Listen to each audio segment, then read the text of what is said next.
Hi, my name is Ronald K. Alexander, and I am a ballet instructor, a choreographer, a director, and I am a client of Lifespan Pilates. I'm so happy to be here, and in front of me now is the wonderful Tasha, and she is going to ask me a slew of questions concerning Black and Brown empowerment. Let's talk a little bit about the history, like a historical perspective of Black and Brown girls dancing, and kind of because you've been around for a while, even prior to the Dance Theater of Harlem days. Mm-hmm. What changes have you seen, and what were the challenges that we started off with back in the days, and then what have you seen any kind of progress? Well, that's a real loaded question, which is actually the basis of many people's dissertation, but I will do the best that I can. In terms of history and in terms of Black and Brown women empowerment as far as dance is concerned, there's so many examples of women, of Black and Brown women who have survived the racism, the discrimination, and still somehow managed to have a career. There's several ballerinas that I'm very much aware of. There happen to be very good friends of mine, colleagues, particularly Dolores Brown and Joan Myers Brown, actually, who were colleagues in the day in Philadelphia, and they know each other very well. And Dolores Brown was a well-known brown Black ballerina, and Joan Myers Brown was currently the director of Philadanco. And their stories, and it's really quite profound, because I think any ordinary person, Black or white, would have not been able to endure what they have endured over the years, but their passion and their willingness to stick with it, they are survivors of, again, racism or institutional racism, discrimination as far as dance, and particularly ballet. For example, Miss Dolores Brown, who I really consider a mentor, she was chosen to be in the School of American Ballet. The School of American Ballet had a Ford Foundation grant, and they were bringing in dancers of color, Black and Brown, to be part of the school. And this was in the 40s, way before Dance Theater of Harlem was established. So there was an interest in having Black and Brown dancers as part of School of American Ballet, but that's because money was involved. So they brought in these Black and Brown dancers, and they all came in with these high expectations. My God, I'm going to be in this. If I'm going to be in the School of American Ballet, I certainly should be considered, as a member of New York City Ballet. No, that did not happen. That did not happen at all. And as talented as Dolores Brown was as a dancer, she was always featured in the front of the class. They always asked her to demonstrate. She did not. She was not invited to be in New York City Ballet. Why? because she was brown, because she was black, because she had a body that was not seen as balletic. Well, she stuck with it. And even though she didn't get into the New York City Ballet, she worked with choreographers like Tally Beattie, black choreographers Tally Beattie, and white choreographers like Anthony Tudor. So she stuck with it, and she ended up actually working with, oh my goodness, how could I forget, with Alvin Ailey. Alvin Ailey always saw her as the ballerina, even though, you know, he's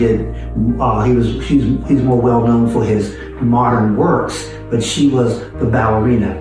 So she stuck with it. She had a career. You know, she danced in some of the early black ballet companies. But what she had to endure to just survive is just unbelievable. Joan Myers Brown, for example, you know, almost the same scenario. For her to take ballet classes in white institutions, she literally had to go in through the back door, and I'm not exaggerating. She had to wait literally for white dancers in white schools to finish their class, and then Joan Myers Brown would come in with her little crew, and then she would receive her lesson. I mean, this is just unbelievable. Just back to Dolores Brown, even when she was at the School of American Ballet, as incredible as she was, and some of her fellow classmates, the white boys wouldn't touch them. They refused to pardon her. I mean, that is just unbelievable. But they didn't want to pardon her, so they were forced to do it. They were forced to do it. The boys were told, if you want to stay in this class, you have to partner the black girls.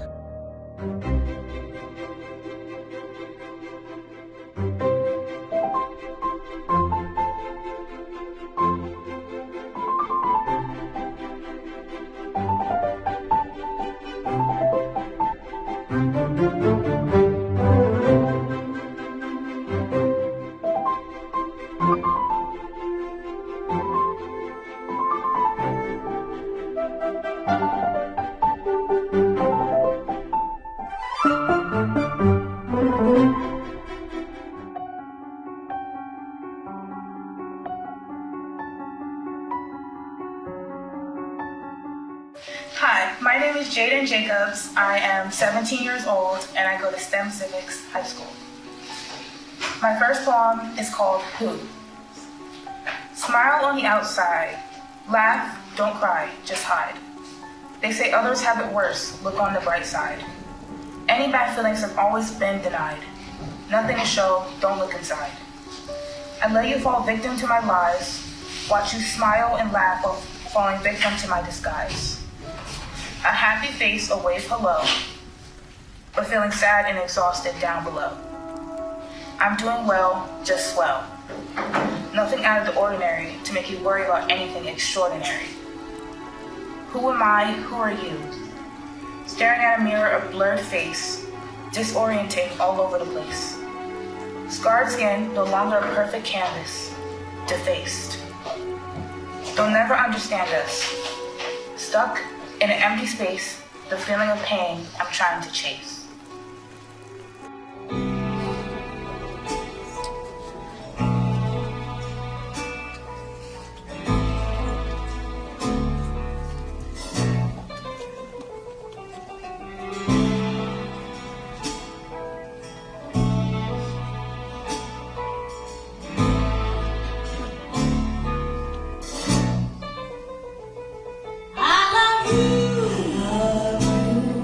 I love you.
So we kind of fast forward a little bit to today, and we look at the young girls who are dancers and have a passion for dance, and it's in their bodies, and they want to express themselves and they want empowerment.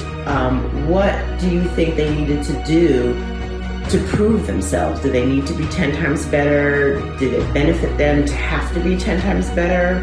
What are you seeing with dancers these days, young dancers? Black people in general, in this society, in this white-dominated society, no. They go into it knowing that they have to be twice, 10 times, 20 times better than their white peers. It's totally unfair. However, that's just the way it is. As far as black and brown women and girls are concerned, it's even, the stress and the pressure for them to achieve excellence is unbelievable. But it happens. It does happen. As when I teach black dancers, whether women, girls, men, boys, I really demand a very, very high standard of excellence, because I had black teachers, both women, both black men, both black women, who demanded it. So I have basically have inherited that mantle of demanding excellence from my students, whether black, brown, women, men. So that standard of excellence has remained with me for over 40 years. Is it fair? Absolutely. It's fair. Because now when I see black women on stage, I just saw Ailey 2 the other day, directed by Francesca Harper. The standard was so high, I couldn't believe it. I thought maybe I was just watching the Ailey company, the first company. No, it was just the Ailey 2, It was the Ailey 2 company. The women and the men, and the black and the brown women and men, they were phenomenal. Okay, I recently saw New York City Ballet, which finally they have one or two black ballerinas. They have a whole slew of black men, but they have one really strong ballerina. She is extraordinary. She is, oh my God, she is just so beautiful. Her name escapes me, unfortunately, but you could just tell that the standard of excellence was that she has applied that to herself. I know her mother. She worked at the Ailey Boutique, and mother was always very, very, very happy that her daughter was doing so well. But her mother demanded this excellence. It comes from the family. It comes from your support system. So her mother demanded it from her daughter, and her daughter was extremely fortunate to achieve, this excellence in ballet. Not only New York City Ballet, not only Ailey 2, Dance in Harlem it's a black company. Those women are extraordinary. They are just so beautiful. And I just know, talking to them, listening to them, watching them, that they have that mantle. They have that Arthur Mitchell mantle, that excellence. So it's just wonderful to see this now. So there has been progress. I don't want to, say that there hasn't been any progress, but there has been progress. Still token, we would like to see more, because there's so many talented black and brown ballerinas or dancers out there who wish to achieve this dream of being spectacular. It's forthcoming. We still need to work a lot. A lot of it has to do with training. When I was working with Arthur Mitchell, he said, it's all in the training. The excellence, you have to demand that in the training at a very, very early age. And as you know, Tasha, you were with Marie Brooks, you and Cynthia, Marie Brooks, and she demanded excellence. She was an extraordinary instructor, choreographer, but she demanded excellence from her young black and brown dancers. And I worked with her, and I remember working with the two of you, and it was really, really quite enlightening.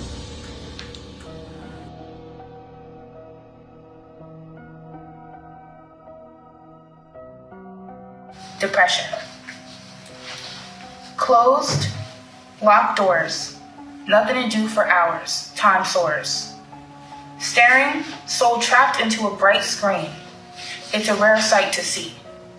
Trash and clothes laid out the scene. Depression. Stores ran dry of everyday supplies. No more tissue to wipe my nose or clean my eyes. Homes lost, foreclosed.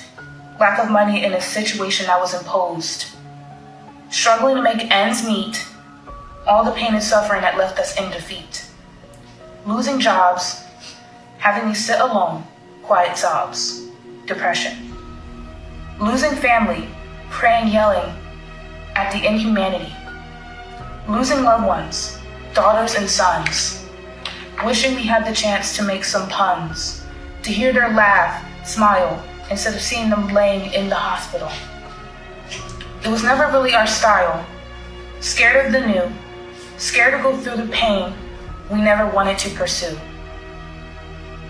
But deep down, we always knew. Depression. We sit and watch as they fade away, watching them decay, wishing we could see them today. 5 stages.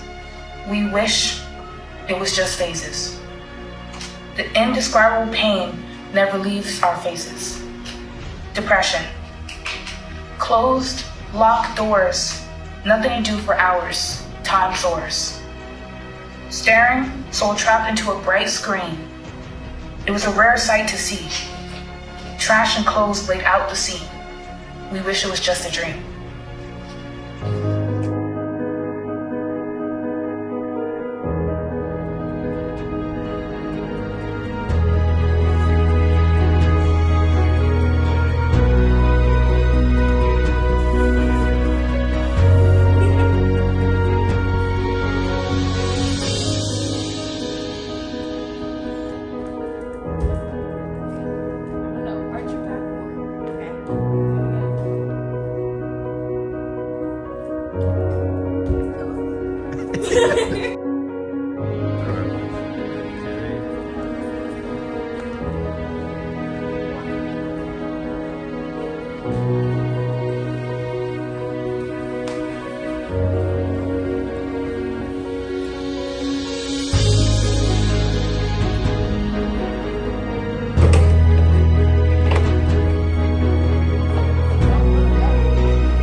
My name is Damani Patterson. I'm 17 and I go to STEM Civics High School. I'm going to read 2 poetry pieces that I made, and the first one's called Do You Hear Me Now?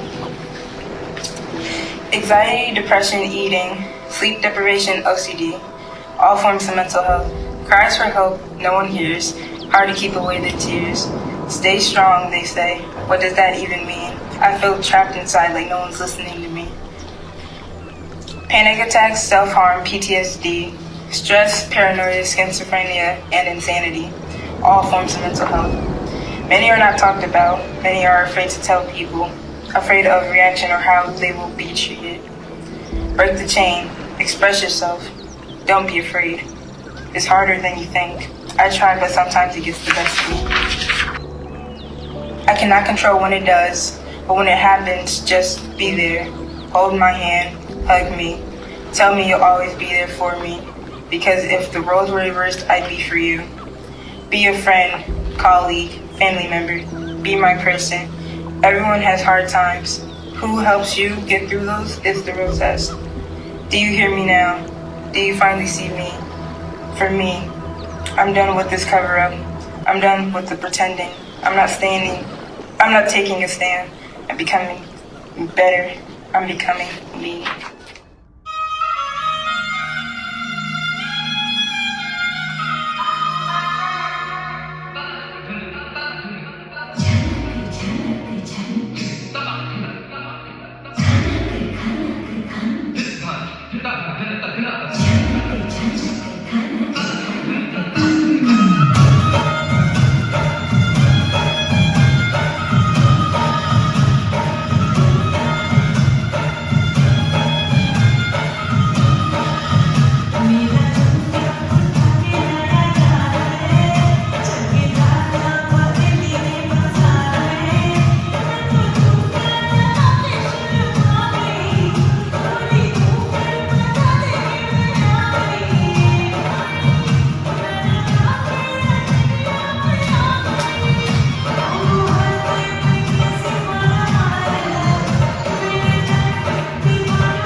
So Ron, what would be your advice to the mothers, to the parents of dancers, of Black and brown dancers who have a passion for dance, they love it, it's who they are, and they're facing challenges? Maybe they're in a school where, you know, they're not treated appropriately, or there's a lack of confidence, or they feel diminished.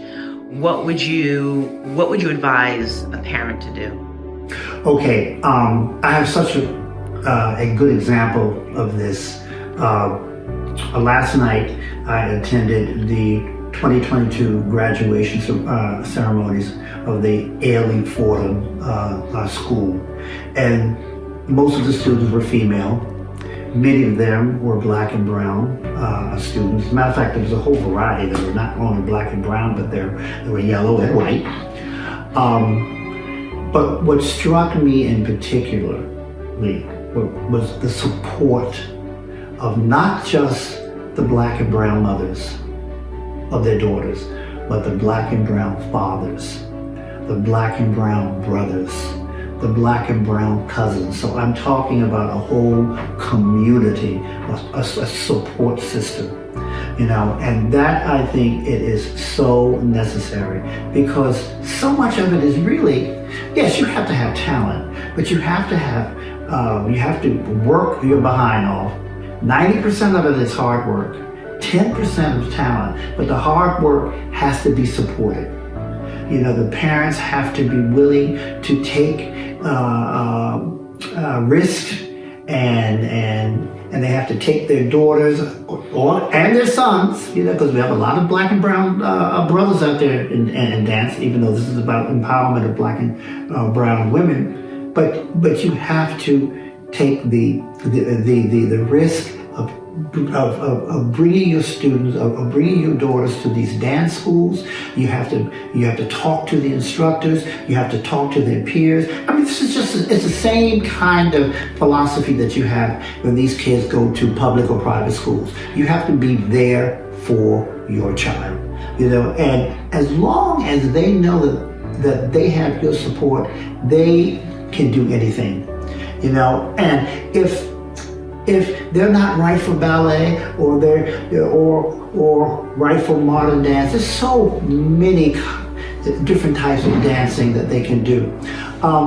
If you really are interested in dancing, you know, and you can't get into a ballet company, or for some reason you can't get into Alvin Ailey modern company, there are other companies that you can go into. You know, so the idea, well, if I can't get into that company, I'm not going to dance, then you shouldn't be dancing.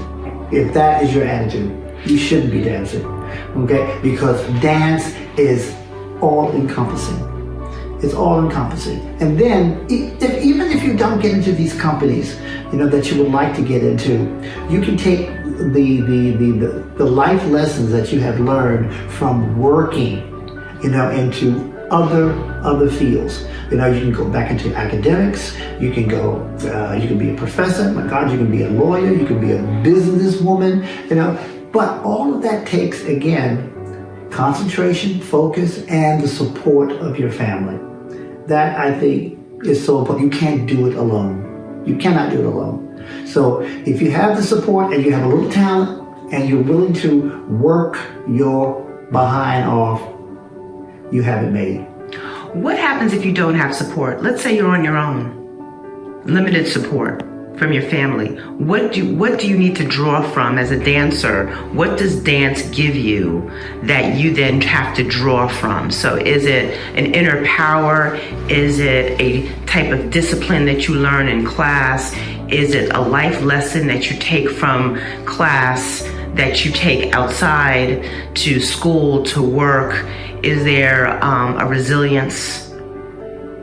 That actually is a very good question, because there are Black and brown students, both women and men, who sometimes do not have the support financially or family.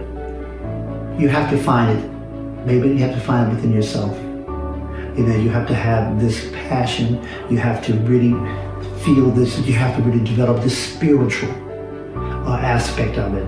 Or it's going to be extremely difficult, extremely frustrating. So you have to believe in yourself, of course, but you need some kind of support, whether it's from your family, whether it's from your church,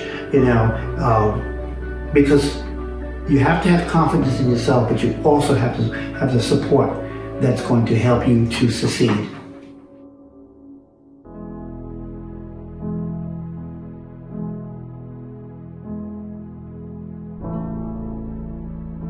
We're people too. We shouldn't be dying from the people in blue. Our protectors, the higher authority, will single out each group by their majority. Women are scared, children are scared to grow up and live in a society who doesn't serve the variety. We are people too. Skin doesn't define us, so please trust us. Is that too much to ask? You have the higher power. Please don't use that and devour our worth, life, livelihood. All we ask is to be understood. We are people too. Why do women get banned? Why do their stories get canned? Thrown away like they aren't meant to stay. Shoved into the shadows, into the darkness, because the force is being so heartless. We are people too. Black women deserve the attention, the publicity, for the domestic complicity. Their time to shine is long past due. Not only say her name, say their name, as a way to reclaim, to help sustain their families from the hurt and the pain, thinking there is nothing else to gain. Let them be heard and shown, so that this doesn't become a repetitive clone. We are people too. We should be able to trust the people in blue. We are people too. Just protect us, connect with us, and love us. We are people too. Say their names, every single name, and don't stop until justice is done.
speak